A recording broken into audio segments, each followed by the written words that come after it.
Chers amis, pour signifier que nous approchons de la grande solennité de la Nativité, le troisième dimanche de l'Avent est appelé dimanche de gaudété, c'est-à-dire dimanche de la joie. Et pour cause, la joie est une dimension essentielle de la vie chrétienne.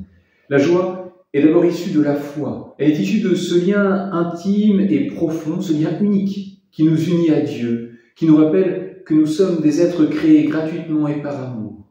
Cette joie n'est pas une joie éphémère. Bien au contraire, cette joie est une joie durable. C'est une joie inscrite par le Seigneur lui-même dans nos aspirations les plus profondes. C'est une joie qui nous fait déjà goûter aux prémices de l'éternité. Cette joie divine qui nous habite ne demande qu'à être partagée. En imitant l'amour et la compassion du Christ, nous répondons à son appel. Nous transmettons la bonne nouvelle de la victoire de la vie sur la mort, du pardon sur le péché, de la lumière sur les ténèbres.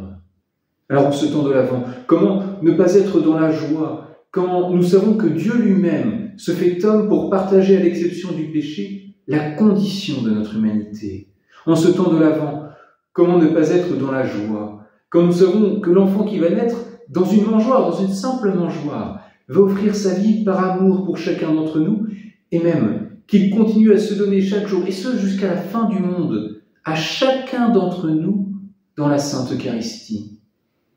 Comment enfin ne pas être dans la joie lorsque nous rencontrons à travers le monde tant d'hommes, tant de femmes, habités par une foi profonde et qui, par l'exemple de leur vie, donnent à voir le visage doux, humble, souriant, aimant du Christ. Alors, chers amis, en ces derniers jours qui nous séparent encore de la naissance du Prince de la Paix, que notre joie soit contagieuse, que notre joie soit parfaite, que notre joie rayonne de la certitude que notre Sauveur est proche, il arrive. Préparons-nous à cette arrivée avec des cœurs joyeux. Préparons-nous à célébrer la naissance de notre Seigneur Jésus-Christ et que cette joie transforme notre vie quotidienne, que cette joie même soit partagée avec ceux qui nous entourent. Oui, que la Vierge Marie, elle qui est mère de toute joie, nous soutienne dans notre élan afin que nous portions l'heureuse nouvelle de la venue du Christ au monde dans lequel nous vivons, un monde qui en a tant besoin.